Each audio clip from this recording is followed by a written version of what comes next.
So hello दोस्तों, चलिए शुरू करते हैं। आपको हम बताते हैं कि डाइलेक्ट्रिक क्या होता है। इस पे आज लेक्चर होने वाला है जो आगे यूज होता है। इसलिए इसको समझना जरूरी है, ठीक है। तो पीछे तक हमने क्या बताया था, कैपेसिटेंस कैसे निकालते हैं और कैपेसिटर में स्टोर्ड एनर्जी को कैसे निकालते हैं, वो सब हमने बताया था आपको। आई थिंक आपने वो देखा होगा, ठीक है। तो हेलो बच्चों, यहाँ पे मैं हेलो इधर हूँ मैं। तो डाइलेक्ट्रिक देखने वाले हैं अभी, ठीक है। डाइलेक्ट्रिक क्या होता है भाई? डाइलेक्ट्रिक काफ़ी आसान है बच्चों। तो देखिए, पहले ये चेंज कर लेते हैं, ठीक है। बिल्कुल सिंपल होने वाला है, आपको समझ में आएगा चीज़ें, है ना। कुछ ऐसा हार्ड नहीं है, चीज़ों को सोचिएगा, समझिएगा, देखिएगा तो आएगा। डाइलेक्ट्रिक क्या है बच्चों? Dielectric are the insulating non conducting material which transmits electric effect without conducting. If and we know that the every atom, हर एक एटम में there is positively charge nucleus होता है और एक नेगेटिवली चार्ज इलेक्ट्रॉन होता है जो उसके सराउंडिंग में घूमता रहता है। तो ये तो बेसिक बातें आपको यहाँ पे बताई गई है, जो कि आपको पता भी होगा कि डाइलेक्ट्रिक क्या होते हैं। एक इंसुलेटिंग या फिर नॉन कंडक्टिंग मटेरियल होता है, याद रखिएगा। डाइलेक्ट्रिक क्या होता है? एक मटेरियल होता है, मान लेते हैं प्लास्टिक का मटेरियल, लकड़ी का मटेरियल, मतलब नॉन कंडक्टिंग होना चाहिए। कंडक्टिंग में मेटल आ जाता है, तो मेटल उटल नहीं चाहिए हमें, ठीक है। नॉन कंडक्टिंग चाहिए। ये प्लास्टिक हो गया, है ना, बहुत सारी चीज़ें होती हैं। वही जो कुछ मटेरियल है, डाइलेक्ट्रिक क्या है? एक मटेरियल है। तो जेट जो ट्रांसमिट करता है इलेक्ट्रिक इफेक्ट को विदाउट कंडक्टिंग। देखिए, नॉन कंडक्टिंग है तो कंडक्ट तो नहीं करेगा, लेकिन उसके थ्रू इलेक्ट्रिक फील्ड पास हो सकता है। ये बोल रहा है इलेक्ट्रिक इफेक्ट उस पर हो सकता है। ऐसा कैसे होगा? होगा बच्चों, जैसे लकड़ी भी होता है तो उसके अंदर सारे एटम में वही प्रोटॉन न्यूक्लियस होते हैं और प्रोटॉन पॉजिटिव और इलेक्ट्रॉन्स जो कि ऑर्बिट में घूमते रहते हैं, ये पता होगा। तो बच्चों, कुछ ऐसे फ्री बाउंडेड भी इलेक्ट्रॉन होते हैं, फ्री बाउंडेड इलेक्ट्रॉन्स भी होते हैं जो इलेक्ट्रिक इफेक्ट शो करते हैं। ऐसा होता है, ठीक है। एकदम से सब हर एक एकदम बंधा नहीं रहता है, कुछ खुले भी रहते हैं, है ना, वैसा होता है उसमें। तो इसीलिए हमें यहाँ पे जो है नॉन कंडक्टिंग लेना होगा। तो बच्चों, इसका यूज क्या है भाई? डाइलेक्ट्रिक करेंगे क्या इसका? हम लोग करेंगे ये एक चीज़ कि आपको पता है कैपेसिटर कैसा होता है। अभी हम लोग सारा चीज़ पैरेलल प्लेट कैपेसिटर में ही देखने वाले हैं। स्फेरिकल और सिलिंड्रिकल हो गया, वो उतना आता उतना नहीं है। तो ये पैरेलल प्लेट कैपेसिटर है। तो ये कैपेसिटर का प्लेट ऊपर वाला और ये प्लेट दूसरा प्लेट, पहला प्लेट ये है, दूसरा प्लेट ये है, ठीक है। पहला दूसरा प्लेट ये है। तो इनके बीच में अभी तक क्या होता था? इलेक्ट्रिक फील्ड बनता था, बीच में कुछ होता नहीं था। लेकिन अब हम बीच में कुछ डाल रहे हैं, तो बीच में हमने ये जो डाला है वो है डाइलेक्ट्रिक। ओके, इसका मतलब कि जो चीज़ हम इसके अंदर जो प्लेट होता था, दो प्लेट, उनके बीच में कुछ डाल दें तो वो डाइलेक्ट्रिक हो गया। यस, वही तो डाइलेक्ट्रिक है। तो जो हमने डाल दिया वही डाइलेक्ट्रिक है, ठीक है भाई। ये दो मेटल प्लेट थे, तो यही इसी को बोलते हैं। जैसे यहाँ पे भी देखें तो यहाँ पे हमने क्या डाल दिया? ये लगता है कि ग्लास डाल दिया, आपको पानी लग रहा होगा लेकिन ये ग्लास है, ठीक है। तो ग्लास डाल दिया, यही तो डाइलेक्ट्रिक मटेरियल हो गया। यहाँ पे एक प्लेट ऊपर एक प्लेट नीचे, इसके बीच में कुछ डाल दिया और इसको हमने किसी वोल्टेज से जोड़ दिया, मतलब बैटरी से जोड़ दिया, है ना। तभी तो यहाँ पे इलेक्ट्रिक फील्ड बन रहा होगा। पॉजिटिव से निगेटिव की तरफ सारे ऐसे इलेक्ट्रिक फील्ड बन रहे होंगे। और Q इक्वल टू सी भी मैंने बताया था कि कैपेसिटेंस का वैल्यू क्या होता है बच्चों? कैपेसिटेंस का वैल्यू क्या होता है? Q upon delta V। Q इसका चार्ज ये वाला जो कि यहाँ पे दिया है, और डेल्टा V ये वाली V1 और ये V2। तो इनके बीच का जो डेल्टा V होता है उसी को बोल देते हैं, ये होता है। तो इसी को ऐसे करके लिख दिया है। आ रहा है समझ में? तो डाइलेक्ट्रिक बस एक मटेरियल है, ठीक है। जैसे कि यहाँ पे भी देख सकते हैं कैसे यूज होता है इसका। तो ये तो शुरू बार में हवा में था, मतलब बीच में कुछ नहीं था। जब बीच में कुछ नहीं हो तो उसको वैक्यूम मान सकते हैं आप, ठीक है, जब बीच में कुछ नहीं होता है, ठीक है भाई। तो इसका कैपेसिटेंस ही आ रहा था, लेकिन अगर हम इसमें ग्लास डाल दिए जो कि पीछे डाले थे, तो क्या होगा? सी का वैल्यू कुछ चेंज होगा ना। अरे यार, सी का वैल्यू था Q अपॉन डेल्टा V। तो Q तो वही है, Q में कोई चेंज नहीं है भाई। Q तो इसी का लेते हैं ना, इस प्लेट के अंदर वाला चार्ज, इसके अंदर वाला ये वाला इनर सरफेस का। लेकिन डेल्टा भी तो चेंज हो सकता है ना। डेल्टा भी क्यों चेंज होगा भाई? डेल्टा भी तो चेंज होगा ना, क्योंकि इसके बीच में हम चीज़ कुछ ला दिए हैं भाई, कुछ ला दिए हैं, है ना। जैसे ग्लास ला दिए, वुड लाएंगे, प्लास्टिक लाएंगे, तो कुछ ला दिए ना हम, तो उसके कारण डेल्टा भी चेंज होगा। डेल्टा भी होता क्या है? ई डॉट डी आर होता है। ई डॉट डी आर होता है, आपने देखा होगा। अभी तो जनरली हर जगह पे आप लोग डेल्टा भी देखेंगे ना तो ई इंटू हम आर भी लिख देंगे, ठीक है। ई इंटू आर लिख देंगे, तो इसमें घबराइएगा नहीं, वो सारा डायरेक्शन इसमें फिट हो जाता है, ठीक है। इसीलिए हमको ई इंटू आर भी कहीं बोलेंगे तो उसमें घबराइएगा नहीं कि डॉट होता है, माइनस होता है, तो वो इसमें फिट हो चुका है, ठीक है, इसीलिए हम लिखते हैं। शुरू में आप देख रहे होंगे लेक्चर तो आपको पता चला होगा। तो वही बात मैं बोल रहा हूँ बच्चों, तो डेल्टा भी चेंज होगा ना, क्योंकि इलेक्ट्रिक फील्ड यहाँ पे कुछ वेरिएशन आएगा। अब इलेक्ट्रिक फील्ड जा रहा है, ऐसे जा रहा है, और बीच में हम दीवार रख दिए, तो भाई कुछ तो इफेक्ट डालेगा ना, वो एक ऑब्स्टिकल की तरह काम तो करेगा ना वो। अब मान लेते बहुत सारे बच्चे दौड़ रहे हैं और बीच में बहुत बड़ा क्राउड आ गया, चौक आ गया, है ना, मार्केट आ गया। तो बच्चे दौड़ रहे हैं और बीच में मार्केट आ गया, तो बच्चों का दौड़ने का स्पीड तो स्लो ही हो जाएगा ना। तो वही समझिए कि ये सब जो इलेक्ट्रिक फील्ड दौड़ रहे थे, बीच में कुछ पानी उनी आ गया, कुछ और आ गया, तो स्पीड तो कम हो जाएगा, मतलब कुछ तो इफेक्ट डाल रहा है, तो इसका मतलब कुछ तो कैपेसिटेंस चेंज हो जाएगा, मतलब यहाँ पे सी डैश हो जाएगा, सी नहीं रहेगा, मतलब ये कुछ इफेक्ट डालता है भाई, तो वो देख रहे हैं, इसलिए कैपेसिटेंस यहाँ पे सी डैश लिखे हैं। और इसका ये जो है ना, ये डाइलेक्ट्रिक इसको बोला जाता है, ठीक है, इसको डाइलेक्ट्रिक बोला जाता है जो बीच में डाला गया है। क्लियर? ठीक है, तो ये सब चेंज कैसे होता है हम बताएंगे आगे। चेंज होता है ये समझिए, चेंज कैसे होता है अभी बताएंगे। तो यहाँ पे देख सकते हो, वही फिर से बात है, इधर पॉजिटिव इधर नेगेटिव चार्ज, तो बीच में जो हमने डाला है ना नॉन कंडक्टिंग मटेरियल, तो वही इलेक्ट्रिक इफेक्ट शो करता है, पीछे बताया था मैंने, जो शो करता है उसी को हम लेते हैं, ठीक है। हम भी चालाक हैं, हम उसी को लेते हैं। तो भाई सोचिए, इसमें एक पोलराइजेशन होने लगा। पोलराइजेशन क्या होता है, उसके अंदर के जो है ना जो एटम में जो अंदर यहाँ पे पॉजिटिव चार्ज न्यूक्लियस होता है, फिर नेगेटिव चार्ज जैसे घूमता रहता है, घूम रहा है सब में, तो ये दोनों धीरे धीरे हटने लगते हैं। क्यों हटने लगते हैं? क्योंकि यहाँ पे प्लेट पे पॉजिटिव और प्लेट पे नेगेटिव चार्ज है, तो पॉजिटिव से नेगेटिव इलेक्ट्रिक फील्ड बन रहा होगा। क्या बोलते हैं आप लोग? देखिए बना रहे हैं ना, यहाँ पे भी तो बना रखा है ऐसे। तो ये बनने के कारण आपको क्या पता है, in the direction of electric field जो होता है, उसके डायरेक्शन में अगर क्यू चार्ज रखा गया है तो उसी के डायरेक्शन में भागता है, फ्लो करता है। लेकिन अगर नेगेटिव चार्ज इलेक्ट्रॉन रखा है इलेक्ट्रिक फील्ड के डायरेक्शन में, तो वो अपोजिट डायरेक्शन में भागता है। ये तो पता होगा ना। तो नेगेटिव इलेक्ट्रॉन जो होगा ये इधर भागने लगेगा, ये सारा नेगेटिव इधर भागने लगेगा, नेगेटिव इधर इधर, ये सारा नेगेटिव इधर भागने लगेगा, तो नेगेटिव इस इधर आ जाएगा। और पॉजिटिव का फ्लो कैसे होता है इलेक्ट्रिक फील्ड में, उसी के डायरेक्शन में, तो पॉजिटिव इधर फ्लो करने लगेगा। तो सारा नेगेटिव इधर आ जाएगा, पॉजिटिव इधर आ जाएगा। सारा नहीं, मतलब कुछ आ जाएंगे, कुछ बहुत ज़्यादा बाउंडेड होते हैं वो नहीं आएंगे, लेकिन मोटा मोटी तो समझ में आ रहा है। नेगेटिव इधर आ जाएंगे सारे, सारे नहीं मतलब कुछ, और पॉजिटिव इधर आ जाएंगे कुछ, ऐसा कुछ होने वाला है। समझ में आ रहा है? तो यही इसी को बोल रहा था, पोलराइज होता है। तो ऐसे पोलराइज होता है तो ये टूटने लगता है ना, वो जो टूटने लगता है थोड़ा। ओके ओके ओके, यहाँ तक आई थिंक आपको समझ में आ गया होगा। तो आगे देखने वाले हैं चीज़ें कैसे चेंज हो रही है वो समझिए। ये तो बेसिक मैंने चीज़ बता दिया कि ऐसे ऐसे हो रहा होगा, आपको आना चाहिए कि ऐसा हो रहा होगा। डायरेक्टली रटना नहीं है, वो तो रटना ही है लास्ट में, लेकिन ऐसे डायरेक्टली नहीं रटना है, थोड़ा अच्छे से रटना है, ठीक है।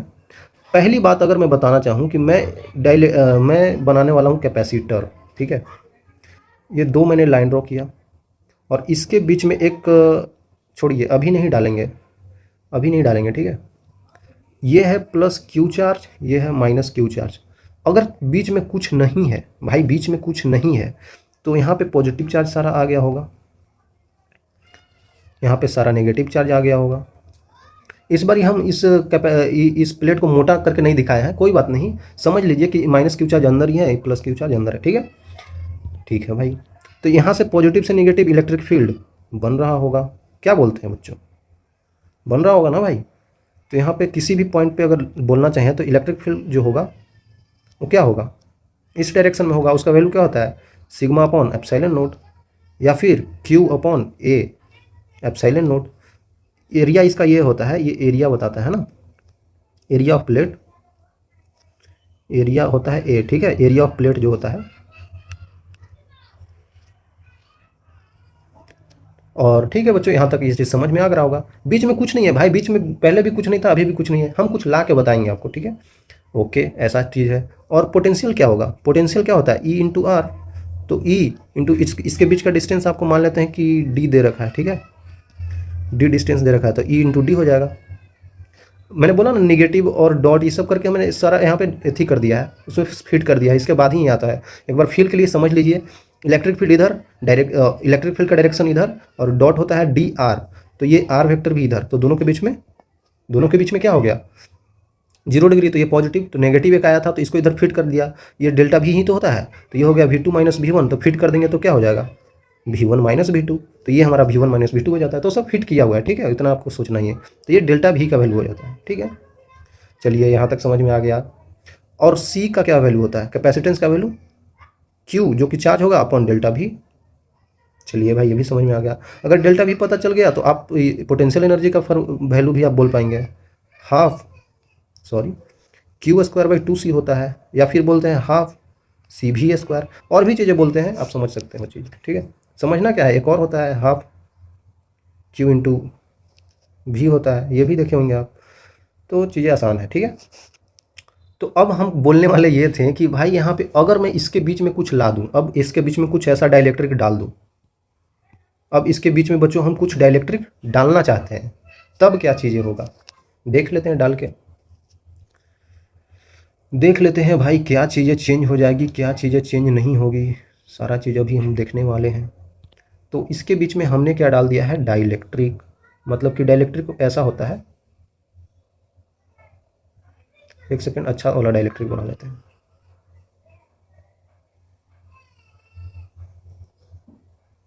देखिए ठीक है, अब क्लियर होगा आपको।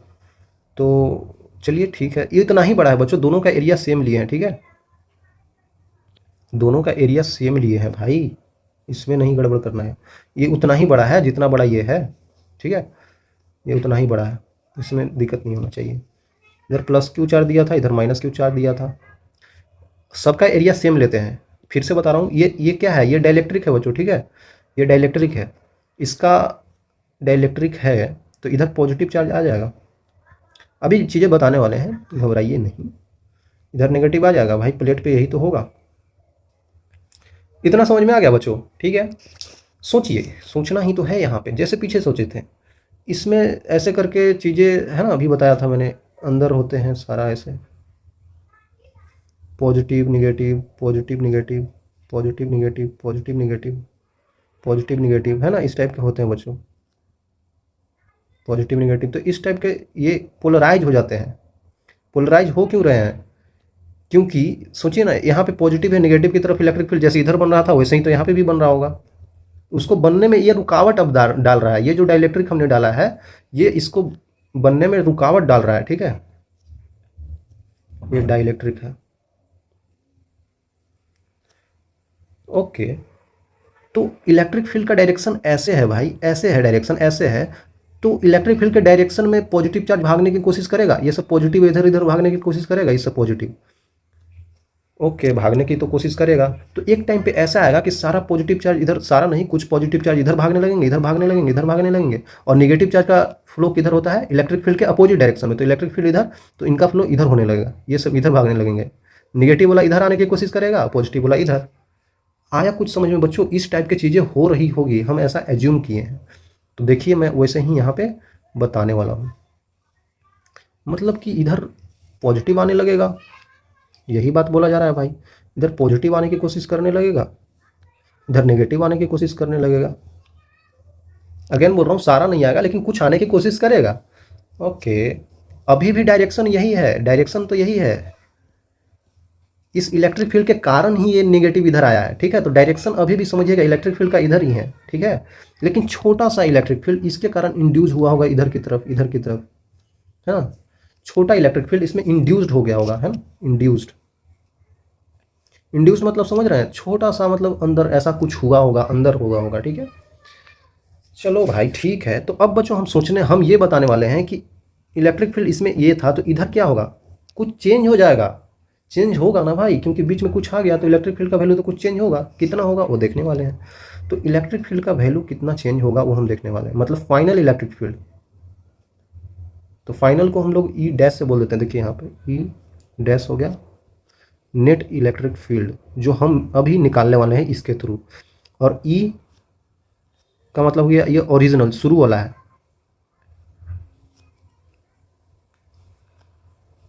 ये इसका इलेक्ट्रिक फील्ड है, मतलब इनिशियल समझ सकते हैं, initial electric field when nothing is present, sorry, when dielectric is not present, ठीक है, उस टाइम के है। आई थिंक क्लियर होगा बच्चों। अब ये हो गया। अब यहाँ पे ई का वैल्यू जो लिखते हैं, ई का वैल्यू जो लिखते हैं वो ई इंड्यूस लिखेंगे, तो ये क्या होगा, induced electric field, induced electric field. मैं ऐसा क्यों बोल रहा हूँ, मैं ऐसा इसलिए बोल रहा हूँ ना बच्चों, क्योंकि समझिए ओवरऑल यहाँ पे इलेक्ट्रिक फील्ड अब कुछ चेंज हो जाएगा। यहाँ पे ई पी था, पी किसी पॉइंट पे, लेकिन यहाँ पे कुछ चेंज हो गया, तो जो नेट इलेक्ट्रिक फील्ड अब आएगा यहाँ पे चेंज हुआ होगा, ई डैश होगा। तो ई डैश का वैल्यू क्या होगा, जो पहले वाला था, मतलब ये नहीं था तो क्या था, ये इलेक्ट्रिक, ये डाइलेक्ट्रिक को हटा दीजिए, तब क्या था, ऐसे था, तो उस टाइम पे क्या था, ई का वैल्यू डायरेक्ट ई मान लेते हैं, तो ई माइनस, अब ये छोटा वाला जो इंड्यूस्ड बना है ना उसको घटा देंगे तो हमारे पास आ जाएगा, आ जाएगा ना। यही तो तरीका है करने का बच्चों, यही तरीका है ना। तो हम यहाँ पे सोचने वाले हैं कि आखिरकार कैसे चेंज हो रहा है, मतलब डाइलेक्ट्रिक डाले तो कैसे चेंज हो गया। तो उसके लिए ये चीज़ समझिए कि डाइलेक्ट्रिक कांस्टेंट नाम का एक चीज़ होता है। वो क्या होता है, देखिए डाइलेक्ट्रिक कांस्टेंट क्या होता है, आफ्टर प्लेसिंग अ डाइलेक्ट्रिक स्लैब, जो कि हमने स्लैब को डाला अंदर इन एन इलेक्ट्रिक फील्ड, ठीक है, जो कि देखा आपने पीछे, net electric field decreases, net electric field decreases in that region by K times, है ना, बाई के टाइम्स।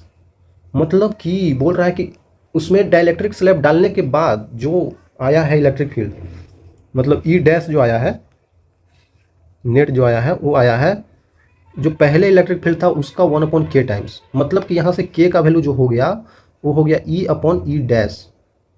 ई और ई डैश क्या है मैंने पीछे बताया है बच्चों, है ना। ओके, इसका मतलब ये जो हो गया k होता है क्या, यही k होता है डाइलेक्ट्रिक, डाई इलेक्ट्रिक कांस्टेंट, इसी को बोलते हैं बच्चों, डाइलेक्ट्रिक कांस्टेंट इसी को बोला जाता है। ये है क्या, जो हमने मटेरियल डाला है ना वो तो डाइलेक्ट्रिक है, उसका नाम है, लेकिन उसका पास एक वैल्यू होता है। वो वैल्यू क्या बताता है, वो वैल्यू ये बताता है कि आपके पास जो इलेक्ट्रिक फील्ड पहले था वो 1/k टाइम्स कितना डिक्रीज हो जाता है। मतलब कि अगर हम डाइलेक्ट्रिक डाल रहे हैं तो उसका इलेक्ट्रिक फील्ड घट रहा है। हाँ घट रहा है बच्चों, देखिए ध्यान से, ये घटाया ही तो है भाई। पहले ये था हमारे पास, पहले ये था, उसको के टाइम्स घटा दिया ना, के नीचे आ गया। ये डिफिनेशन है बच्चों, इसी का डिफिनेशन है, इसको डिफाइन ही ऐसे किया गया है, ठीक है, समझ रहे हैं ना। अब इसको कहाँ से लाएं वो नहीं देखना है वो कैसे देखेंगे, ये तो इसको डिफाइन ही किया गया है इस तरीक़ा से। हम लोग एक्सपेरिमेंट के वैल्यूज डाल डाल के देखें, जब कुछ डाल दिए, जैसे के का वैल्यू मान लेते हैं वैक्यूम में 1 होता है, ग्लास में 5 से 10 के बीच में वेरी करता है, माइलर में 3.1 होता है, माइका में 3 से 7 के बीच में होता है। मतलब ये सब के का वैल्यू कांस्टेंट मिल रहा था हमें। जब हम इलेक्ट्रिक फील्ड किसी स्लैब को डाल के देखें, डाइलेक्ट्रिक स्लैब को डाल के देखें इलेक्ट्रिक फील्ड, तो हमको पास ये आ रहा था, और जब हम डाइलेक्ट्रिक नहीं डाले थे तब ये आ रहा था, और दोनों का रेशियो लिए तो हमारे पास एक कांस्टेंट वैल्यू आ रहा था। लोगों ने एक्सपेरिमेंट किया है इसलिए हमें ये दिए हैं, ठीक है, ऐसा नहीं है कि कहाँ से आ गया, वो किए थे तो हमें बताएं कि ऐसा हुआ था, ठीक है। ओके भाई, इसका मतलब डाइलेक्ट्रिक जो होता है, जो डाइलेक्ट्रिक होता है वो दोनों का रेशियो ही बताता है, जो ओरिजिनल पहले वाला इलेक्ट्रिक फील्ड था और जो अब जो आएगा उसका रेशियो। अब समझ में आया बच्चों, अब समझ में आ गया। अब इसी का वैल्यू यहाँ पे डाल के चेक कर लेंगे हम लोग, है ना। तो हमारे पास पता चल गया ई डैश का वैल्यू E/k है। तो यहाँ से अब सारी चीज़ें आप बता सकते हैं कैसे, क्योंकि हमें पता चल गया ना कि ई डैश का वैल्यू E/k है, इक्वल टू ई माइनस ई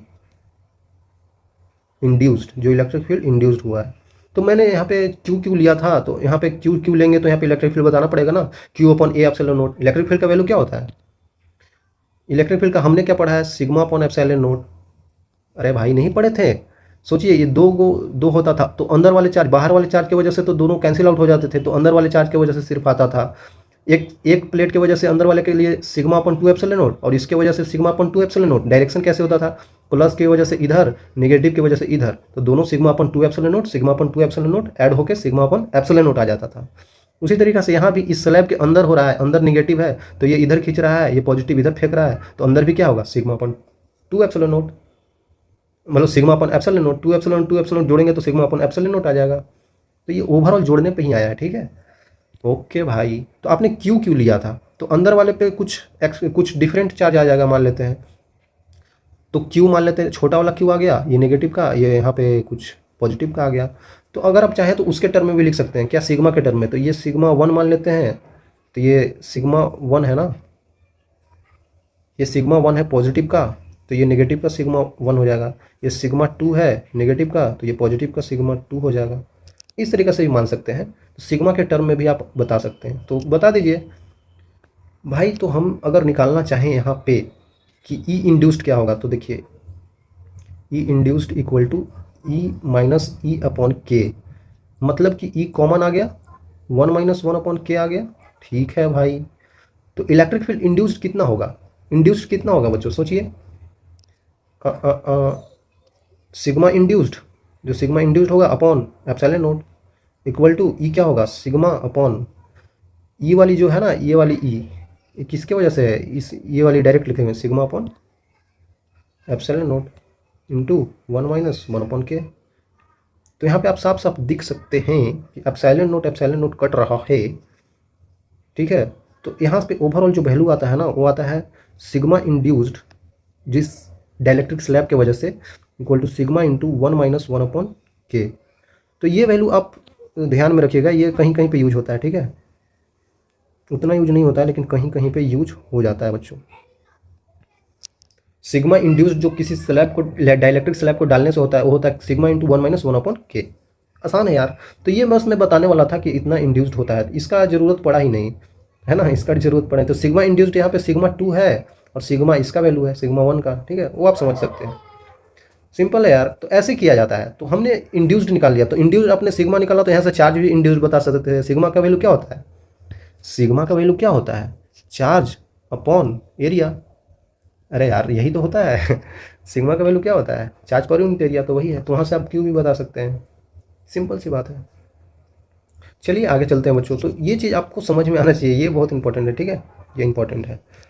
तो हम क्या बताने वाले थे? हम ये बताने वाले थे बचवा कि ई कैसे चेंज हो रहा है, इलेक्ट्रिक फील्ड चेंज कैसे हो रहा है। तो हमने तो ये सिग्मा निकाल दिया, तो हमें चेंज भी बताना होगा ना, चेंज कैसे हो रहा है। तो चलिए आगे ले चलते हैं, आपको आगे बताते हैं कैसे चेंज हो रहा है। कैसे चेंज हो रहा था बच्चों, देखिए पहले तो बना ही लेते हैं हम लोग, जैसे हम लोग बनाए थे पीछे।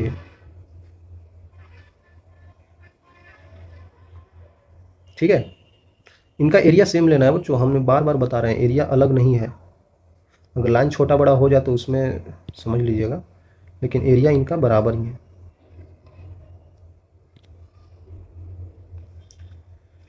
ठीक है भाई, तो हम बताने वाले थे कैसे चेंज हो रहा है इलेक्ट्रिक फील्ड। देखिए बच्चों, इलेक्ट्रिक फील्ड का वैल्यू क्या होगा? इलेक्ट्रिक फील्ड जो होगा,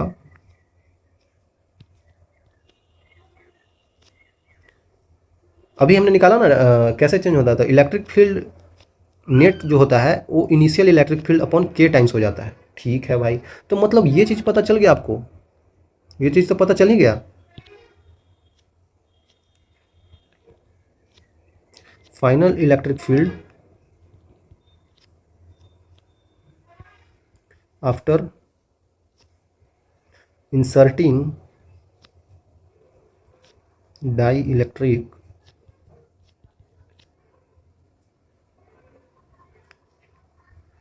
ई डिक्रीजेज बाई के टाइम्स। ठीक है बच्चों, ये चीज़ ध्यान में रखिएगा, जो ई होता है वो के टाइम्स डिक्रीज हो जाता है। तो यही तो हुआ, के टाइम्स डिक्रीज हुआ।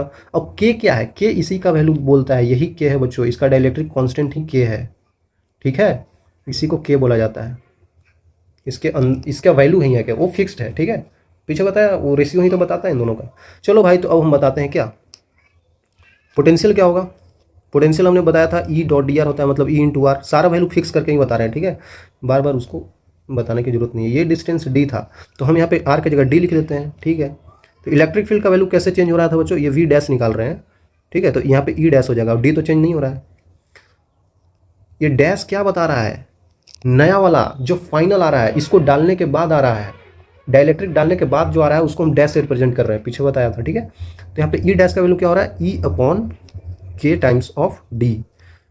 ओके, तो ई डॉट डी अब पता चल गया। ई डॉट डी क्या होता है? इनिशियल जो हमारे पास था भाई, ई का वैल्यू क्या होता है, सॉरी भी का वैल्यू क्या होता है? ई इंटू डी ही तो होता है। तो इसी का वैल्यू इनिशियल वाला यूज कर देंगे, तो यहाँ पे ई भी इनिशियल आ जाएगा अपॉन के टाइम्स, मतलब कि जो फाइनल पोटेंशियल है वो भी 1/k टाइम्स हो गया। ओके, ये सब चीज़ें चेंज कैसे हो रही है ये ध्यान में रखिएगा बच्चों। ठीक है, इसको ध्यान में रखिएगा, इसको ध्यान में रखिएगा। अब देख लेते हैं कैपेसिटेंस कैसे चेंज हो रहा है। सी डैश कैपेसिटेंस चेंज होगा, कैसे चेंज होगा देखिए। क्यू तो चेंज नहीं हो रहा है, यहाँ पे प्लस का क्यू था, यहाँ पे ये माइनस का क्यू था, वो तो वही रहता है। कैपेसिटेंस निकालने के लिए हम हमेशा पीछे ही बताए थे कि इसके इनर सरफेस का चार्ज लेते हैं। अब डाइलेक्ट्रिक हम डाल रहे हैं नहीं डाल रहे हैं उससे कोई मतलब नहीं है, वो तो बस इंड्यूस्ड कर रहा है थोड़ा सा। लेकिन हमारे पास जो ये चार्ज होता है, यही चार्ज को हमेशा लेते हैं। अरे ना, अंदर वाले इनर सरफेस का चार्ज, इसका भी इनर सरफेस का चार्ज वो क्यू होता है, तो हम क्यू ही लेते हैं और प्लस का लेते हैं। ठीक है, और अपॉन पोटेंशियल डिफरेंस होता है इन दोनों प्लेट्स के बीच के पोटेंशियल डिफरेंस। ठीक है, क्योंकि वो यहाँ पे चेंज हो रहा है तो उसके कारण से यहाँ पे चेंज होगा। ठीक है, अपॉन पोटेंशियल डिफरेंस। ठीक है भाई, जो नया वाला पोटेंशियल डिफरेंस आया है कितना आया है? क्यू अपॉन डेल्टा भी, मतलब यही डेल्टा भी यही है, वो मैं लिखा नहीं था वहाँ पे, तो भी अपॉन के हो जाएगा। तो फिर से आप देख सकते हैं क्यू अपॉन भी क्या होता है भाई, सी का वैल्यू क्या होता है, क्यू अपॉन भी ही तो होता है, इनिशियली यही तो पढ़ा था हमने, तो इसी का यूज कर देते। तो सी डैश जो नया वाला आया है डाइलेक्ट्रिक डालने के बाद, वो आया है सी टाइम्स ऑफ के। ओके, इसका मतलब कैपेसिटेंस का वैल्यू सी के टाइम्स हो जाता है। इनका वैल्यू, इलेक्ट्रिक फील्ड का वैल्यू 1 अपॉन के टाइम्स, पोटेंशियल का वैल्यू 1 अपॉन के टाइम्स, लेकिन कैपेसिटेंस का वैल्यू के टाइम्स इंक्रीज होगा। मतलब कि कैपेसिटेंस ही सिर्फ इंक्रीज हुआ है। इसका मतलब कोई भी डाइलेक्ट्रिक आप डालेंगे ना, और डाइलेक्ट्रिक का वैल्यू जो था वो पॉजिटिव ही आ रहा था, के का वैल्यू इधर आप देखें नहीं, सारा वैल्यू तो यहाँ पे पॉजिटिव ही आ रहा था, देखिए सारा वैल्यू पॉजिटिव आ रहा था। मतलब कि डाइलेक्ट्रिक डालने पर उसका और ज़्यादा कैपेसिटेंस बढ़ जाएगा, इसका मतलब ये हुआ। आ रहा है समझ में? ओके, तो इसका मतलब फ़ायदा हुआ ना यार, हम बच्चों और ज़्यादा कैपेसिटेंस बढ़ा रहे हैं। मतलब पंखे चलाने के लिए हम अगर उसमें और डाइलेक्ट्रिक डाल देंगे, अच्छा वाला डाइलेक्ट्रिक, तो वो क्या करेगा कि उसका चार्ज लेने का क्षमता और ज़्यादा बढ़ जाएगा, तो उसके कारण क्या करेगा, वो जल्दी से पंखे को नचा पाएगा। सिंपल सी बात है। इसको ऐसे भी बोल सकते हैं, कैसे बोल सकते हैं, सी का वैल्यू ये भी तो होता है, याद है नहीं, सी का value epsilon naught A by D भी तो होता है। तो आप चाहें तो यहाँ से भी बता सकते हैं बच्चों, आप चाहें तो यहाँ से भी बता सकते हैं, सी का वैल्यू इतना आएगा, के टाइम्स ही आएगा। देखिए epsilon naught A upon D, तो ये सब चीज़ें तो चेंज नहीं हो रही है, लेकिन भी का यूज करके हम लोग बता सकते हैं। यहीं पे रख दीजिए वैल्यू तो आ जाएगा। तो चीज़ें कर सकते हैं वैसे, उसकी अभी ज़रूरत नहीं है, ठीक है। तो यहाँ पे इसके कारण ये भी तो लिख सकते हैं, और में करके ऐसे भी लिख सकते हैं, C dash equal to epsilon naught, C का वैल्यू क्या होता है अभी बताया हमने, ये epsilon naught A upon D times of K. ऐसे भी चेंज हो सकता है।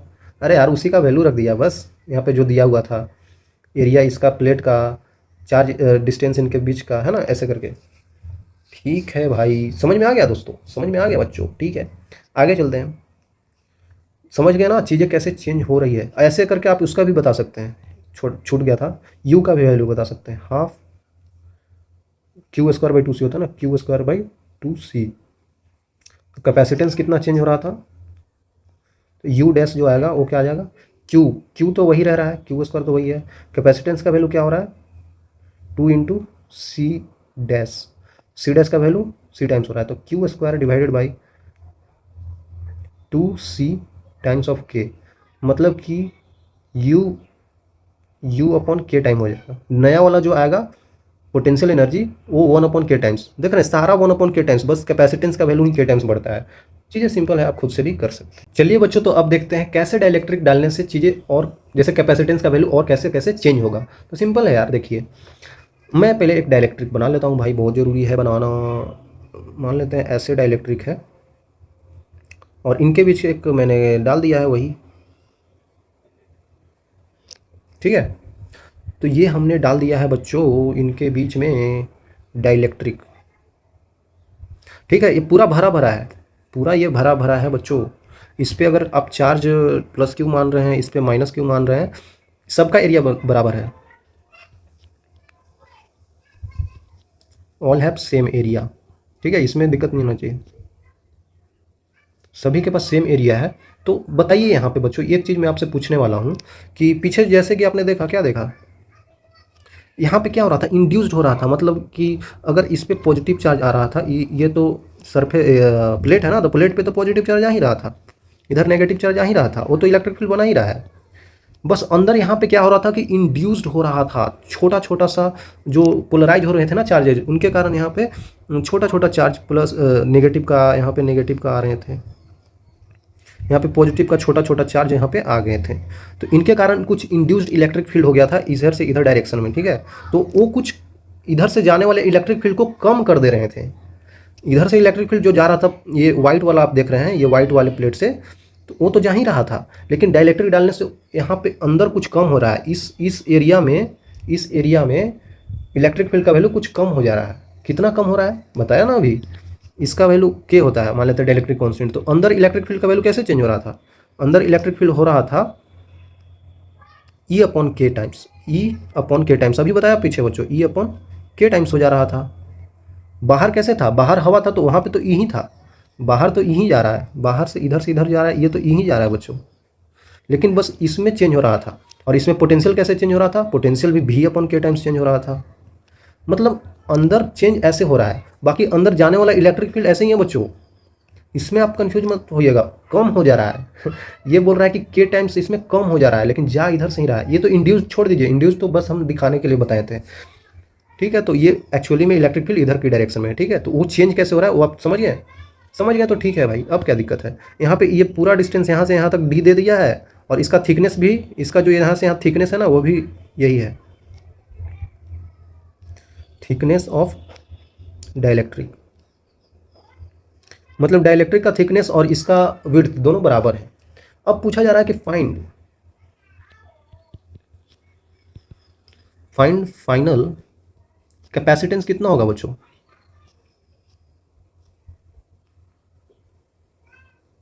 कुछ चेंज हो जाएगा ना, कुछ चेंज हो जाएगा। हमने देखा के टाइम्स बढ़ जाता है, के टाइम्स बढ़ जाता है कैपेसिटेंस, सिंपल है, के टाइम्स बढ़ जाता है। तो चलिए भाई, उसको निकालने के लिए एक तरीका है जो आप देख सकते हैं यहाँ पे, C इक्वल टू क्या होता है, क्यू अपॉन डेल्टा भी होता है। तो यहाँ पे C डैश हो जाएगा, जो नया वाला आएगा डेल्टा V डैश हो जाएगा। भाई कुछ डाल दिए हैं तो कुछ चेंज हो जाएगा ना, तो इसीलिए हम ऐसे कर दिए। तो हमें अगर कहीं पे भी कैपेसिटेंस निकालना होता है तो मैंने बताया था सबसे पहले आप पोटेंशियल डिफरेंस फाइंड कीजिए, उसके बाद आसानी से निकल जाएगा। तो हमको इसके बीच का पोटेंशियल डिफरेंस बताना है। अब पहले तो ठीक था, पहले तो डेल्टा V का वैल्यू क्या होगा, पहले E इंटू डी हो जाएगा, E इंटू डी हो जाएगा भाई, इसका डिस्टेंस इन दोनों प्लेट का बीच में, और उसके बीच में इलेक्ट्रिक फील्ड का डायरेक्शन। लेकिन अब हम अगर डेल्टा V डैश बताना चाहते हैं तो ये चेंज हो जाएगा इस डाइलेक्ट्रिक के आने के कारण। कितना चेंज हो जाएगा समझिए, आखिरकार पोटेंशियल कैसे चेंज हो रहा होगा, कैसे चेंज हो रहा होगा। अभी क्या होगा ना, अभी क्या होगा कि ये पूरा ये फैला हुआ है, ये जो डाइलेक्ट्रिक है पूरे सरफेस, पूरे इसका एरिया में फैला हुआ है, मतलब कहीं पे खाली नहीं है। ये खाली नहीं है बच्चों, ये समझिएगा कि सटा हुआ है। यहाँ पे हम उतना पास नहीं ला पाए, लेकिन समझिएगा सटा हुआ है। जब सटा हुआ है तो मतलब खाली कोई स्पेस नहीं है, सभी में यही भरा हुआ है, ये डाइलेक्ट्रिक ही भरा हुआ है। तो डाइलेक्ट्रिक के भरने के कारण जो नया वाला पोटेंशियल आता है वो क्या आता है, V अपॉन के आ जाता है। देख रहे हैं ना यहाँ पे V अपॉन के हो जाता है। हो गया सवाल सोल्व, अब कोई दिक्कत ही नहीं है। तो V अपॉन के हो जाता है, तो इसी को यहाँ पे रख दीजिए भाई। तो यहाँ पे C डैश का वैल्यू क्या हो जाएगा, C डैश का वैल्यू क्या हो जाएगा बच्चों बताइए ना। तो सिंपली बता सकते हैं Q upon delta V dash मतलब V अपॉन के। तो यहाँ पे C डैश का value K times of C, जो कि पीछे हमने देखा। तो हमारा अभी ये चीज़ नहीं है, अब चीज़ें बदलने वाली है, देखिए कैसे। ये तो बस आपको ऐसे ही बता दिया था अब आ रहे हैं यहाँ मेन चीज़ पे। चलिए एक सवाल ऐसे कर लीजिए, इनके बीच में अब 2 डाल देते हैं।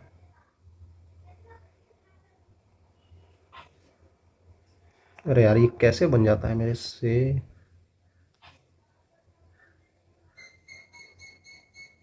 चलिए एक ऐसा है और एक बच्चों ऐसा है। देखिए ये बोल रहा है यहाँ पे, ये बोल रहा है कि इस पे प्लस चार्ज है, इस पे माइनस चार्ज है, इसका डाइलेक्ट्रिक कांस्टेंट K1 है और इसका डाइलेक्ट्रिक कांस्टेंट K2 है, ठीक है। ऐसे समझ लीजिए, और ये ऐसे ऐसे समझ लीजिए ना, ऐसे। ठीक है बच्चों, इस टाइप का इसमें डाला हुआ है। बोल रहा है कि फाइंड फाइनल वही कैपेसिटेंस क्या होगा, तो C डैश का वैल्यू क्या हो जाएगा अब बताना है। अब भी बता सकते हैं, तो हमें हमेशा याद रखना है C डैश फाइंड करने के लिए यही फाइंड करना है क्या, डेल्टा V डैश। तो डेल्टा V डैश क्या हो जाएगा, इन दोनों के बीच में फिर से देखिए, ये थिकनेस T1 है, ये थिकनेस T2 है, और ये पूरा डिस्टेंस D ही रहता है। ये चीज़ बार बार नहीं बताऊंगा मैं। तो ठीक है, यहाँ पे delta V dash final potential कितना हो जाएगा भाई, एक इसके वजह से और एक इसके वजह से, यही दोनों तो है, यही दोनों तो है। तो 2 चीज़ है, तो दोनों की वजह से पोटेंशियल हम लिख देते हैं। पोटेंशियल स्केलर क्वांटिटी होता है तो उसको हम डायरेक्टली ऐड कर सकते हैं, ये भी समझ लीजिए। तो पोटेंशियल V डैश क्या हो जाएगा, V अपॉन K1। तो यहाँ V1 हो जाएगा ना बच्चों, इसका पोटेंशियल कुछ और है तो इसका V1 मान लेते हैं, इसका V2 मान लेते हैं, प्लस V2 अपॉन K2। ठीक है भाई, ऐसे कर दिया तो ये हमारा निकल गया। तो C डैश का वैल्यू क्या हो जाएगा, Q, जो कि Q तो सेम ही रहता है, Q हम इस प्लेट का लेते हैं, ठीक है। ठीक है भाई, डेल्टा V डैश कर देते हैं, तो कितना हो जाएगा V1 upon K1 plus V2 upon K2। तो V1 V2 का वैल्यू नहीं बता सकते हैं क्या, V1 V2 का वैल्यू नहीं बता सकते हैं क्या, इसका वैल्यू क्या होता है, ई डॉट डी आर होता है ना बच्चों, ई डॉट डी आर होता है, तो ई डॉट डी आर लिख देते हैं, है ना, ई डॉट डी आर लिख देते हैं। तो ई इंटू इसका थिकनेस कितना है ये, तो यहाँ पे समझ रहे ना, इलेक्ट्रिक फील्ड तो वही रहेगा, Q divided by E into क्या इसका थिकनेस कितना है। आखिरकार हम ये किसका लिखे हैं, पहले वाले ये स्लैब का, डाइलेक्ट्रिक का। तो पहले डाइलेक्ट्रिक का कितना दूरी है, T1 ही तो है, दूसरे डाइलेक्ट्रिक का कितना दूरी है, T2 ही तो है। तो इसी तरीके से ना लिखेंगे बच्चों हम। इससे भी आसान एक तरीका होता है, वो हम लास्ट में बताएंगे, लेकिन अभी ये चीज़ समझना पड़ेगा बच्चों, है ना। और इलेक्ट्रिक फील्ड दोनों का सेम होगा, ये मैं क्यों बोल रहा हूँ, क्योंकि इलेक्ट्रिक फील्ड हम फाइनली ले रहे हैं जो इधर से जा रहा है, हम यही इलेक्ट्रिक फील्ड को ले रहे हैं। आ रहा समझ में, आना चाहिए बच्चों। अगर आपको लग रहा होगा यहाँ पे कि तो इलेक्ट्रिक फील्ड इसके बीच में तो ई अपन के टाइम्स हो गया, तो भाई हम के टाइम्स ले चुके हैं, हम यहाँ पे डेल्टा भी का वैल्यू 1/k टाइम्स कर चुके हैं, तो अब भी निकालने के लिए फिर से 1/k टाइम्स करेंगे। ऐसा क्यों करेंगे, क्योंकि हम ले चुके हैं ना, हम मान चुके हैं कि ये डाइलेक्ट्रिक है, उसका 1/k हो चुका है। तो अब डायरेक्ट बस इसका पोटेंशियल लिख देते हैं, क्योंकि हम कर चुके हैं, जो चीज़ कर चुके हैं उसको बार बार क्यों करें। तो ई डॉट डी आर, तो डॉट वॉट नहीं लेते हम, वो सब बता दिए, चलिए सारा चीज़ हम लोग करके लिख रहे हैं। तो यहाँ पर T1 हो जाएगा upon K1 plus E into T2 divided by K2। तो यहाँ से आ जाइए, बिल्कुल सिंपल सी बात है, सी डैश का वैल्यू जो आ रहा है, ई कॉमन आ जाएगा, और ई का वैल्यू होता क्या है, ई का वैल्यू होता है क्या, Q upon A epsilon note, ये तो होता है। तो क्यू क्यू कट जाएगा, तो A epsilon note A divided by T1 by K1 plus T2 by K2। ठीक है, सिंपल सा आ गया, है ना, आसान है बच्चों आसान है, ठीक है। आई थिंक क्लियर होगा, आई थिंक क्लियर होगा। तो चलिए आगे चलते हैं। तो अब हम इनके बीच में गैप नहीं छोड़ रहे थे, इनके बीच में एकदम सटा सटा के रख रहे थे, बीच में कुछ था ही नहीं। लेकिन अब हम क्या करने वाले हैं ना, बीच में कुछ छोड़ने वाले हैं, मतलब क्या, हवा रहेगा बीच में, और क्या। ठीक है भाई, मतलब कि एक ऐसे बना देंगे, एक और ऐसे बना देंगे।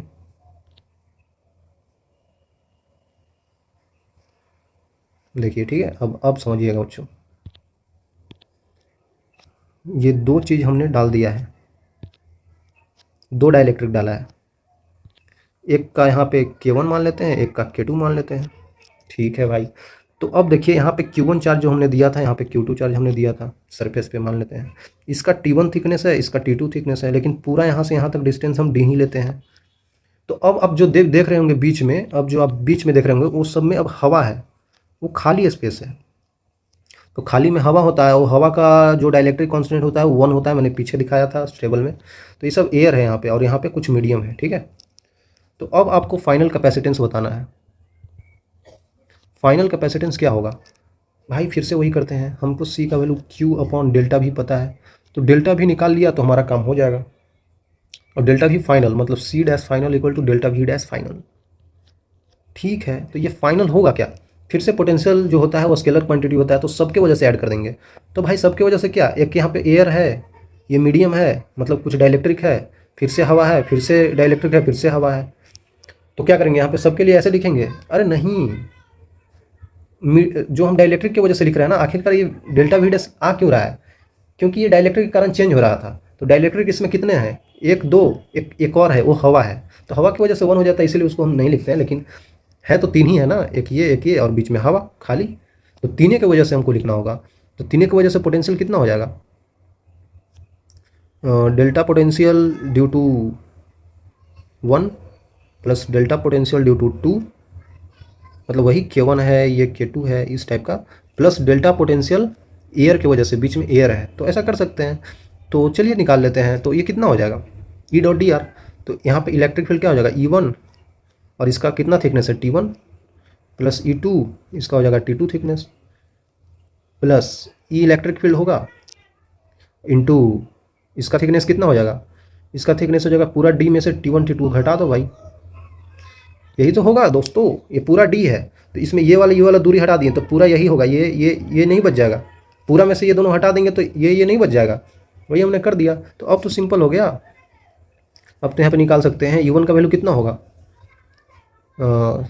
Q divided by A epsilon note. तो यहाँ पे Q divided by A epsilon note मैंने क्यों लिखा है, इलेक्ट्रिक फील्ड का वैल्यू इसलिए लिखा है बच्चों, सॉरी, इलेक्ट्रिक फील्ड का वैल्यू जो हमने यहाँ पे लिखा है इसमें थोड़ा सा देखना होगा, क्योंकि इलेक्ट्रिक फील्ड का वैल्यू क्या होगा, 1/k टाइम्स हो जाएगा। तो इलेक्ट्रिक फील्ड का वैल्यू ये है, तो 1/k टाइम्स करना मैंने भूल गया, तो यहाँ पे लिख देते हैं into 1/k1 times into T1, ठीक है, प्लस Q/A/0 हो जाएगा, ठीक है, मैंने वो भूलना नहीं है। प्लस यहाँ पे बाकी लिख देते हैं E इंटू ई का वैल्यू यहाँ पे भी Q/A/0। यहाँ पे K लिखेंगे आप, ठीक है, K लिखेंगे तो K का वैल्यू 1 हो जाएगा ना, क्योंकि ये तो एयर की वजह से लिख रहे हैं, तो यहाँ पे K का वैल्यू लिखेंगे वो भी 1 हो जाएगा, तो 1 मैं इसलिए नहीं लिख रहा हूँ, इंटू D-T1 - T2, ठीक है भाई, ठीक है भाई, ठीक है भाई, कर लिया। Q/A/0 कॉमन आ रहा है, T1/K1 plus T2/K2 plus D into D-T1 - T2, ये आ गया हमारा डेल्टा V डैश। अब हमको C डैश बताने के लिए कोई नहीं रोक सकता है, क्यों, क्योंकि हमें पता चल गया बच्चों, जो कि Q/डेल्टा V डैश होता है, तो यहाँ पे क्या आ जाएगा, Q/A/0। इसको इधर लिख दे, क्या ऐसा अच्छा लगता है, D-T1 - T2, कुछ अलग नहीं लिखा है, उसको इधर लिख दिया है, प्लस T1/K1 प्लस T2/K2। आ रहा है समझ में बच्चों? तो यहाँ पे Q तो कट रहा है ना, तो यहाँ से हमारा क्या मिल गया, ε0A divided by D-T1 - T2 plus T1/K1 है प्लस T2/K2। ओके, आ गया। तो अगर आप कुछ चीज़ ऑब्जर्व कर रहे हो तो आपको कुछ चीज़ पता चल रहा होगा, अगर आप कर रहे हो तो, नहीं कर रहे हो तो अभी कीजिए, जो मैं बता रहा हूँ वैसे कीजिए। अगर मैं यहाँ पे एक ही स्लैब लेता जो कि K होता सिर्फ, तो यहाँ पे एक T1 आता और K1 आता, करके देखिएगा आप लोग, वही आता, यहाँ पे T1 T2 नहीं आता, एक T आता और यहाँ पे T/K आता, बस। सोचिए ना बच्चों, सोचिए ना, फिर एक ही ले तो कितना मीडियम बन जाता, एक ये वाला और एक हवा वाला, तो ये इसको मिला के एक बन जाता, तो इसको मिला के एक, इसको मिला के एक, तो ऐसे करते रहते, तो यहाँ पे भी एक ही आता, तो यहाँ पे माइनस भी एक ही होता, यहाँ पे एक ही आता। अगर आप 3 मीडियम ले लें, मतलब कि K1 K2 K3 और ले लें, तो यहाँ पे एक और आ जाएगा प्लस में, यहाँ एक और माइनस में T2 आ जाएगा। समझ रहे हैं मैं क्या बोल रहा हूँ? समझ में आ रहा है? अरे भाई, यहाँ पे हमने 2 मीडियम लिया है, ये वाली K1 K2 वाली, तो यहाँ पे 2 माइनस किया है। अगर तीसरा, अगर K3 भी रहता, उसका थिकनेस T3 रहता, तो यहाँ पे माइनस T3 होता, अगर 3 रहता, फिर यहाँ पे प्लस T3/K3 आ जाता, ऐसे चेंज होता है। तो इसको जनरलाइज कर दे, एक बारी कर देते हैं, जनरलाइज कर दे बच्चों। देखिए,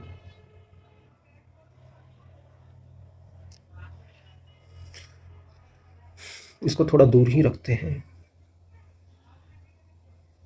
एक और बनाना है मुझे, क्योंकि दोनों चीज़ साथ में बता देंगे तो आपको सही लगेगा।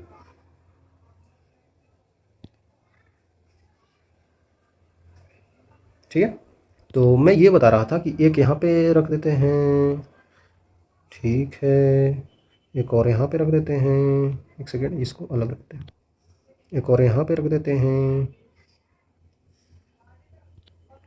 एक और यहाँ पे रख देते हैं, ठीक है। और यहाँ पे कैसे कर रहे हैं, यहाँ पे ऐसे कर रहे हैं, एक बड़ा सा ऐसे ले लेते हैं, ये तो कुछ बड़ा ही ज़्यादा हो गया, एक और यहाँ पे ऐसे ले लेते हैं, मतलब इसे पूरा सट सट के बढ़ रहा है बच्चों। ठीक है, देखिए मैं क्या बोल रहा हूँ वो समझिए, ये अलग अलग है ना, ये अलग अलग है, अलग अलग डाइलेक्ट्रिक्स है। यहाँ पे क्या कर रहे हैं कि पूरा यहाँ पे सटा दिए,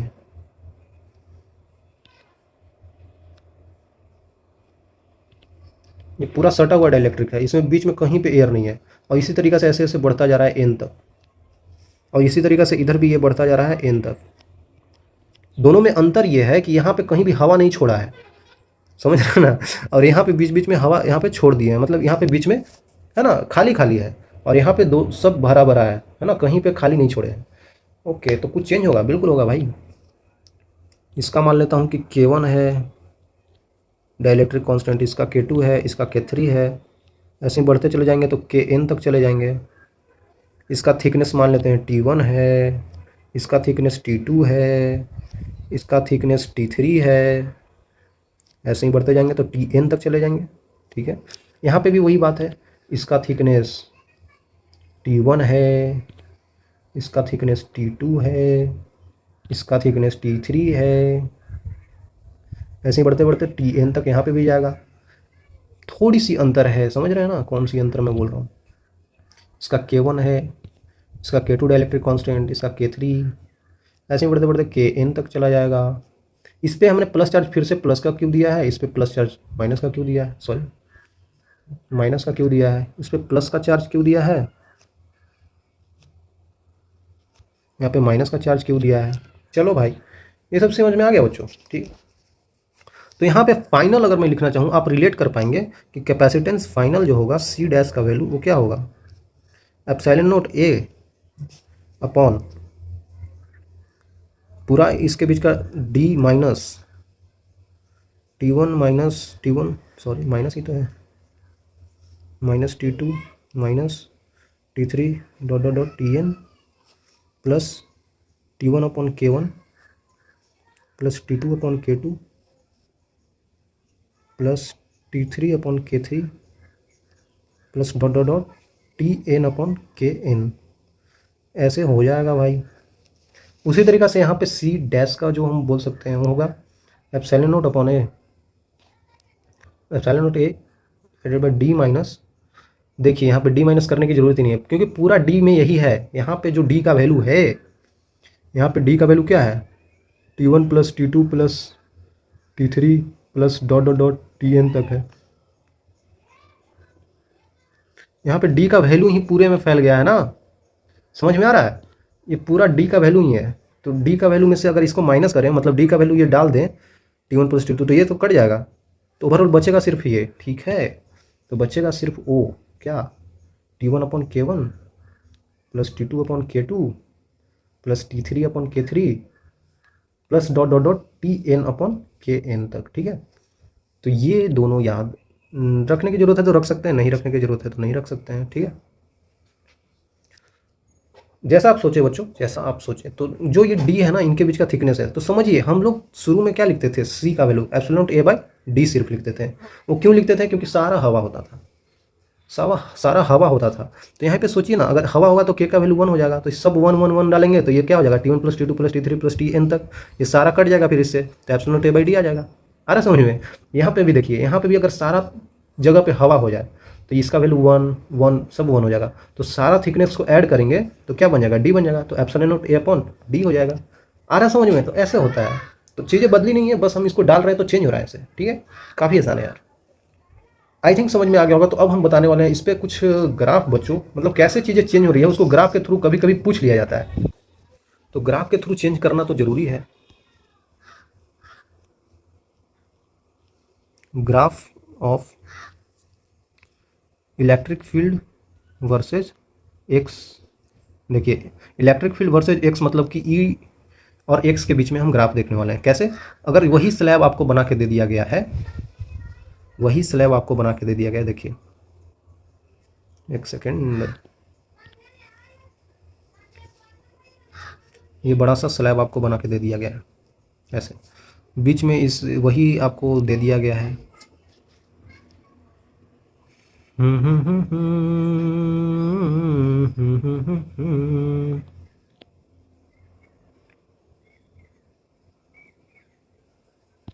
जाने क्यों मैं सोचता हूँ खाली समय, एक रास्ता हूँ तूने मुझे कहीं खो दिया है, या मैं कहीं खुद आ पता हूँ, सपने सच कहे दिल सुने तो दिल को आगे पता ही नहीं। ठीक है, ठीक है बच्चों, ऐसे हो जाएगा। मान लेते हैं इनके बीच का पूरा डिस्टेंस तो हमें पता है, वो क्या होता है, डी होता है। इसका थिकनेस T1, इसका थिकनेस T2, इसका थिकनेस T3। तो हम ग्राफ बनाने वाले हैं ई वर्सेज एक्स का। तो चलिए ग्राफ बनाने के लिए कुछ तैयारी करना पड़ेगा।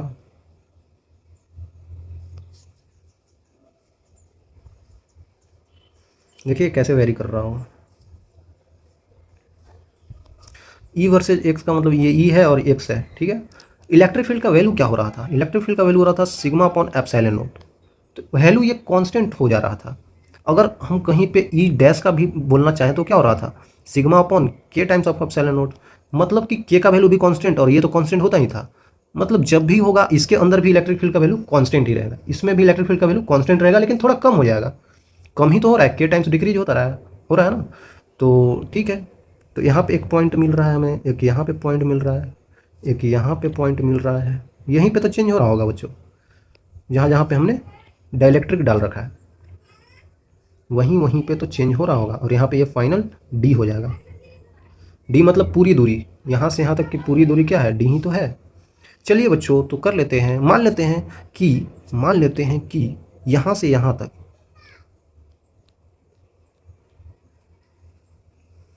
अरे यार सही तो बन जा भाई, यहाँ से यहाँ तक बच्चों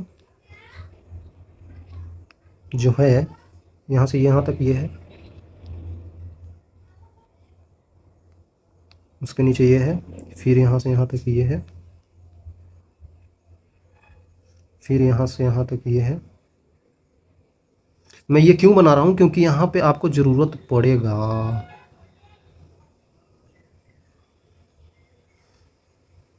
और जब फाइनली डी डिस्टेंस हम पहुँच गए, ठीक है, डी डिस्टेंस मतलब कि फाइनल यहाँ तक, तो बीच बीच में ऐसा इसलिए लिखा है क्योंकि इसका मान लेते हैं K1 है डाइलेक्ट्रिक कांस्टेंट, इसका K2 मान लेता हूँ, इसका K3 मान लेता हूँ। तो भाई ये बताइए आप लोग कि इसके बीच में इलेक्ट्रिक फील्ड, यहाँ पे तो एयर है, यहाँ पे तो एयर है, तो एयर में क्या होता है, ये कांस्टेंट होता है सेम। तो ये वैल्यू क्या है, ज़्यादा है ना, ई का वैल्यू तो ज़्यादा है ना ई डैश से, ठीक है। मतलब जब भी होगा ई का वैल्यू तो ई कहाँ से कहाँ तक, यहीं से यहीं तक तो बीच में होगा। तो मान लेते हैं यहाँ से यहाँ तक ये है, जो भी होगा वैल्यू कांस्टेंट होगा। ठीक है भाई, कांस्टेंट हो गया। और ई डैश भी होगा इनके बीच में, ये वाली ई डैश होगा, जो भी ई डैश होगा वो भी तो कांस्टेंट होगा, लेकिन कम होगा K1 टाइम्स। तो K1 टाइम्स नीचे आ जाते हैं, मतलब कि कुछ कम होगा, वो हमें नहीं पता है। तो हम मान लेते हैं यहाँ तक हो गया, ठीक है। आपको दे रखा है ना, आपको दे रखा है क्वेश्चन में कि K1 का वैल्यू बड़ा है, K2 का वैल्यू उससे बड़ा है, K3 का वैल्यू सबसे छोटा है, इस तरीका का आपको दे रखा है। तो जिसका K1 का वैल्यू सबसे बड़ा, उसका ई डैश का वैल्यू सबसे बड़ा तो सबसे कम, तो इसका वैल्यू सबसे कम होगा, तो सबसे कम हम इससे थोड़ा नीचे बना देते हैं, ठीक है बच्चों, सबसे थोड़ा नीचे। सब समझ में आ जाएगा आपको, टेंशन मत लीजिए। देखिए मैं जो जैसे बता रहा हूँ वैसे समझिए, लास्ट में मैं अच्छे से बताऊंगा, अभी समझिए। फिर इसमें क्या होगा, फिर एयर में आ जाएगा, तो एयर में क्या होगा, एयर में तो सेम ही रहेगा, यही रहेगा ना, एयर में जो पहले था वही रहेगा। एयर में तो देखिए अब आगे हम लोग इसके अंदर, तो इसके अंदर क्या हो जाएगा, कुछ थोड़ा सा ऊपर हो जाएगा भाई। चलिए फिर से एयर में आ गया, तो एयर में फिर से आ गया, तो फिर से वहीं पे आ जाएंगे। एयर में तो चेंज ही नहीं हो रहा है। फिर से अगर हम आ गए यहाँ पे, तो यहाँ पे कुछ चेंज हो जाएगा, लेकिन है कांस्टेंट ही। फिर से बाहर एयर में आ गया, तो एयर में फिर से क्या हो जाएगा, चेंज हो जाएगा। तो ये जो बाहर एयर में आ रहा है इसका वैल्यू है Q upon A epsilon note, इसके टर्म में लिख दिया। और यहाँ पे वैल्यू क्या आ रहा था, इसका value Q upon K1 epsilon note, sorry K1 A epsilon note, ठीक है। यहाँ पे क्या वैल्यू आ रहा था इसका, यहाँ पे जो भी वैल्यू आ रहा होगा ये आ रहा होगा Q upon K2 A epsilon note.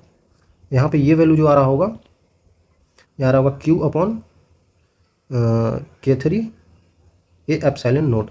देखिए मैं ये कैसे लिख पा रहा हूँ, और कैसे मैं क्यों इसको यहाँ पे बनाया, फिर इसको यहाँ पे, फिर इसको यहाँ पे, क्योंकि समझिए ये रेड वाला जो होगा, रेड वाला K1 है, तो K1 का वैल्यू अगर ये सबसे बड़ा है तो इसका वैल्यू सबसे छोटा होगा। मतलब कि जो रेड वाला है वो सबसे छोटा इलेक्ट्रिक फील्ड होगा इसका वैल्यू।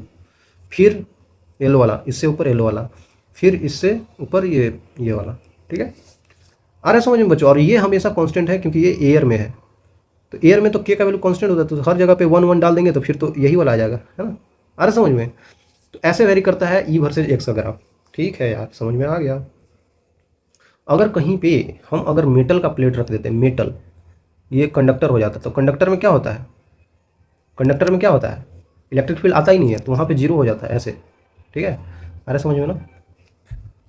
अब हम बना लेते हैं पोटेंशियल,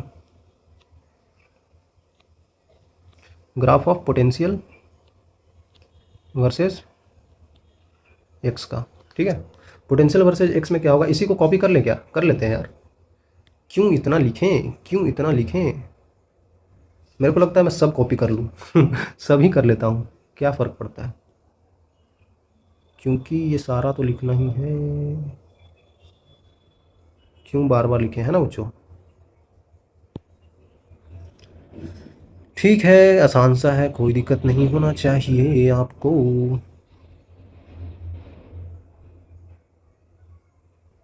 ठीक है बच्चों, यहाँ पे कुछ चीज़ें हम चेंज करने वाले हैं। जैसे में यहाँ पे ये पोटेंशियल वर्सेज इसका बनेगा, तो ये सब चीज़ें चेंज हो जाएगी।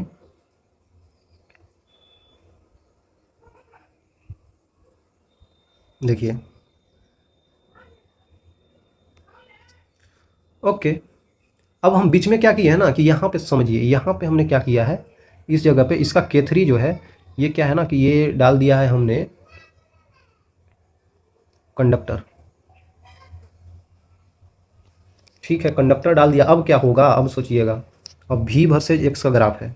समझिए, V वर्सेज एक्स का ग्राफ कैसे बना होगा, V बराबर ई डॉट एक्स, मतलब ई एक्स कर देते हैं, तो यही तो बन गया, Y बराबर एम एक्स। मतलब एम क्या है यहाँ पे, इलेक्ट्रिक फील्ड का काम कर रहा होगा। ओके, एम जो है इलेक्ट्रिक फील्ड का काम कर रहा होगा, स्लोप जो होगा इलेक्ट्रिक फील्ड देगा। इलेक्ट्रिक फील्ड का वैल्यू कैसे चेंज हो रहा होगा भाई, यहाँ से यहाँ तक तो इलेक्ट्रिक फील्ड डिक्रीज ही हो रहा है ना। इलेक्ट्रिक फील्ड डिक्रीज हो रहा है बच्चों, यहाँ पॉजिटिव से नेगेटिव जा रहा है, तो इलेक्ट्रिक फील्ड ऐसे ही तो जा रहा है। तो potential, sorry, electric field decrease नहीं हो रहा है, इलेक्ट्रिक फील्ड इधर जा रहा है, तो पोटेंशियल इसके डायरेक्शन में डिक्रीज हो रहा होगा, क्योंकि potential decrease in the direction of field, हमने देख रखा है। तो पोटेंशियल फील्ड के डायरेक्शन में कम हो रहा होगा, यहाँ पे सबसे ज़्यादा होगा, फिर कम होता जा रहा है, कम होता जा रहा है, कम होता जा रहा है, कम ही होता जा रहा होगा। यहाँ पे भी सोचेंगे तो इधर ही तो जा रहा होगा, बोला था पीछे मैंने। ठीक है भाई, तो यहाँ पे कुछ हाई होगा, इस पे मतलब कि अगर यहाँ से शुरू कर रहे हैं तो यहाँ पे कुछ हाई होगा, उसके बाद घटेगा। तो घटेगा तो कैसे, मतलब इसका स्लोप ही, तो स्लोप घटना का मतलब क्या होता है, स्लोप नेगेटिव, स्लोप ऐसे, फिर ऐसे, फिर ऐसे, स्लोप ऐसे करके घटता चला जाएगा। ठीक है, वैसे ही बना लेते हैं। तो पहले यहाँ से यहाँ तक जाएगा तो स्लोप भाई घटेगा, हमने बच्चों स्लोप को घटा दिया। ठीक है, कुछ कम घटा होगा। अब हमको देखना है कहाँ पे ज़्यादा घट रहा है, कहाँ पे कम घट रहा है। यहाँ पे घटा। अब अगर यहाँ पे डाइलेक्ट्रिक में आ गए तो डाइलेक्ट्रिक में भी पोटेंशियल घटेगा ही, और ज़्यादा। समझिए क्या होगा, पोटेंशियल का वैल्यू डाइलेक्ट्रिक में जाता ही क्या हो जाता है, वी डैश का फॉर्मूला क्या हो जाता है, V अपॉन K हो जाता है। मतलब पोटेंशियल और ज़्यादा घट रहा है। यहाँ पे तो कुछ कम घटा, लेकिन यहाँ पे और ज़्यादा घटेगा, मतलब कि और ज़्यादा स्लोप नीचे आ जाएगा। नीचे मतलब ऐसे आ जाएगा, है ना बच्चों? समझिए ना, आखिरकार ये पोटेंशियल और ज़्यादा क्या हो रहा है, घट रहा है, पोटेंशियल और ज़्यादा घट रहा है। तो स्लोप अगर ऐसे बढ़ता जाता है, तो स्लोप बढ़ता जाता है तो क्या होता है, ई का वैल्यू भी बढ़ता जाएगा। लेकिन स्लोप कम करना है, मतलब कि स्लोप कम करना है मतलब इधर, और ये नेगेटिव स्लोप है बच्चों, है ना, हम कहीं पे वैल्यू वहाँ से घटते जा रहा है। समझिए ये कैसे घटेगा, ऐसे घटेगा भाई, ऐसे ही तो घटेगा।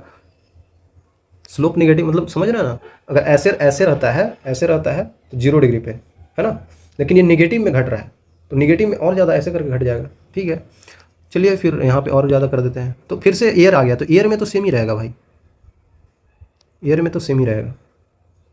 फिर से ये आ गया, तो फिर से यहाँ पे थोड़ा सा ऊपर में ही बन जाएगा। फिर से एयर आ गया, तो एयर में फिर से नीचे आ जाएगा। फिर से कंडक्टर आ गया। अब कंडक्टर देख रहे हैं, ये कंडक्टर है और ये मेटल है, मेटल का कंडक्टर है, तो मेटल में सारी चार्जेज बाहर आ जाती हैं, इलेक्ट्रिक फील्ड का वैल्यू 0 हो जाता है। और ये पोटेंशियल है, तो पोटेंशियल अगर स्लोप 0 हो जाए, इसका स्लोप 0, स्लोप मतलब ऐसे हो जाए पैरेलल टू एक्स एक्सिस, तो समझ रहे हैं ना, स्लोप अगर पैरेलल टू एक्स एक्सिस हो गया तो पोटेंशियल में चेंज ही नहीं होगा, पोटेंशियल में चेंज नहीं होगा तो इलेक्ट्रिक फील्ड आएगा ही नहीं। तो हमको कैसा बनाना होगा, यहाँ पे ग्राफ ऐसा बनाना होगा। अरे समझ में, अब बाहर फिर क्या होगा, बाहर फिर ऐसे ही चेंज करेगा। आया समझ में बच्चों कैसे बदलेगा, आना चाहिए आपको। ठीक है, दिक्कत हुआ होगा थोड़ा मोड़ा, लेकिन समझ जाइए आप, ऐसे ही तो हो रहा होगा, ध्यान दीजिएगा तो आ जाएगा समझ में। आप खुद से एक बार करिएगा तो आ जाएगा, आई थिंक क्लियर होगा। तो समझ जाइए बच्चों, यहाँ पे जो स्लोप है ना इसका, तो यहाँ पे वी डैश का वैल्यू और ज़्यादा घट रहा होगा, इनमें और ज़्यादा घट रहा होगा। तो घटने के लिए स्लोप को क्या करेंगे, और ज़्यादा इधर ले जाएंगे, और ज़्यादा इधर ले जाएंगे, क्योंकि स्लोप का वैल्यू जो है वो नेगेटिव में आ रहा है ना। घटने का मतलब क्या होता है, स्लोप नेगेटिव, है ना बच्चों। भाई स्लोप ऐसे ही तो देखते हैं, इधर से एंगल, इधर से और ज़्यादा बढ़ाते जाएंगे, और सेकंड क्वाड्रेंट में आ रहा है तो और ज़्यादा घटते जाएगा। आई थिंक क्लियर होगा बच्चों। तो अब देखने वाले हैं आगे। आगे क्या, यहीं तक था, मतलब अगर आपको समझ में आ गया है यहाँ तक तो बिल्कुल सही बात है। तो चलिए एक सवाल आपको अगर मैं करने के लिए दूँ तो क्या आप कर लेंगे? क्या आप कर लेंगे बच्चों? मान लेते हैं कि ऐसे दे रखा है आपको, और इसके बीच में हमने 2 डाल रखा है डाइलेक्ट्रिक ऐसे। ये तो भाई कुछ बड़ा ही, ठीक है बच्चों, पूरा इसके वॉल्यूम, पूरे इसके सॉरी एरिया में हमने डाइलेक्ट्रिक डाल रखा है। आपको पता होना चाहिए कि यहाँ पे हमने फिर से चार्ज क्यू दे रखा है, फिर से यहाँ पे माइनस का क्यू दे रखा है।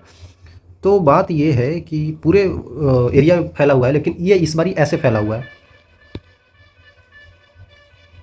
इस तरीके से फैला हुआ है, समझिए। और यहाँ पे ये इस तरीक़ा से फैला हुआ है, समझ में आ रहा है बच्चों। इसका K2 वैल्यू है, इसका K1 वैल्यू ले रखे हैं। तो पूछ रहा है आपसे कि वही यहाँ पे नेट कैपेसिटेंस का वैल्यू बताइए, सी डैश का वैल्यू क्या होगा। अब बता सकते हैं, बिल्कुल बता सकते हैं यार, फिर भी बता सकते हैं। इस बार एरिया चेंज हुआ है, समझिए, एरिया हैज चेंज्ड। इसका एरिया A/2 है, इसका भी एरिया A/2 हो गया। इस यहाँ से यहाँ तक इनका डिस्टेंस सेम रखा है, इस बार D ही रखा है, ठीक है। तो अब हमको सी डैश का फॉर्मूला वही हम निकाल सकते हैं, Q upon delta we. Delta we का वैल्यू अगर पता चल गया आपको तो आप आसानी से बता सकते हैं बच्चों। ये तरीका जो है ना, ये बोर्ड में करने लायक है। जेई वाला तरीका मैं बताऊंगा जो कंपटीशन एग्जाम में किया जाता है, वो कैपेसिटर मान के ये मान लेते हैं कि कैपेसिटर मान लेंगे ऐसे, और एक इसको कैपेसिटर मान लेंगे, फिर इसको सोल्व कर लेंगे। तो वो जल्दी वाली मेथड है, वो सीखेंगे अभी बाद में, ठीक है। अभी ये देख लीजिए, ठीक है। ये भी आसानी है, इसमें भी क्या दिक्कत है। डेल्टा वी डैश हमको निकालना है, कितना हो जाएगा भाई? डेल्टा वी डैश का फॉर्मूला क्या था देख लेते हैं पहले। कितना मीडियम है? एक ये मीडियम है, एक मीडियम है, 2 डाइलेक्ट्रिक डाला हुआ है, बाकी और कुछ एयर वुअर है नहीं, पूरा फुल कर दिया है। तो V due to K1 V dash plus V dash due to K2, simple सी बात है। पहली वजह से क्या हो जाएगा, ई डॉट क्या होता है, ई इंटू इनके बीच का डिस्टेंस कितना है, वो तो D ही है भाई, सब में D है, E1 इंटू डी। तो यहाँ पे क्या हो जाएगा, E2 इंटू डी। चलो भाई कर देते हैं E1 कितना होगा, E1 का वैल्यू 1/k टाइम्स हो जाता है, तो 1/k टाइम्स हम कर देते हैं। तो E का वैल्यू पहले क्या होगा, Q, चार्ज तो वही है, Q अपॉन एरिया क्या हो रहा है, A/2 हो रहा है, A/2 एप्सिलॉन नॉट, एरिया दोनों का सेम ले रखा है, ठीक है, into K1 plus Q divided by A/2 epsilon not K2 into D तो हमने छोड़ ही दिया, नहीं कि छोड़ना है। तो भाई कितना हो जाएगा, 2QD कॉमन है, 2QD divided by A epsilon not common है, K1 into 1/K1 plus 1/K2। Simple, यही तो आ गया डेल्टा वी डैश। यहाँ से सी डैश का वैल्यू क्या हो जाएगा, Q divided by delta V dash, जो कि 2QD A epsilon not into 1/K1 plus 1/K2, ठीक है। आई थिंक क्लियर हो रहा होगा बच्चों। तो इस तरीक़ा से आ जाएगा, Q कट जाएगा, epsilon naught A divided by 2 into D आ जाएगा। 2 क्यों आ रहा था, क्योंकि एरिया आधा था, 1/K1 प्लस 1/K2। तो देख सकते हैं आप, काफ़ी आसानी से हमने निकाल लिया। तो भाई इसको और आगे हम करेंगे अच्छे से। ये तो बस ऐसे करने का तरीका ये भी मालूम होना चाहिए, कहीं कहीं पे काम आ जाएगा, कोई पता नहीं है, लेकिन एक शॉर्ट तरीका भी बताएंगे, उससे करिएगा, ठीक है। उससे नहीं होगा तो फिर इससे करिएगा, ठीक है बच्चों। यहाँ तक आने के लिए आपको बहुत बड़ा वाला दूंगा मैं, क्या दूंगा, थैंक यू दे सकता हूँ। मिलेंगे आगे, तब तक के लिए ओके बाय।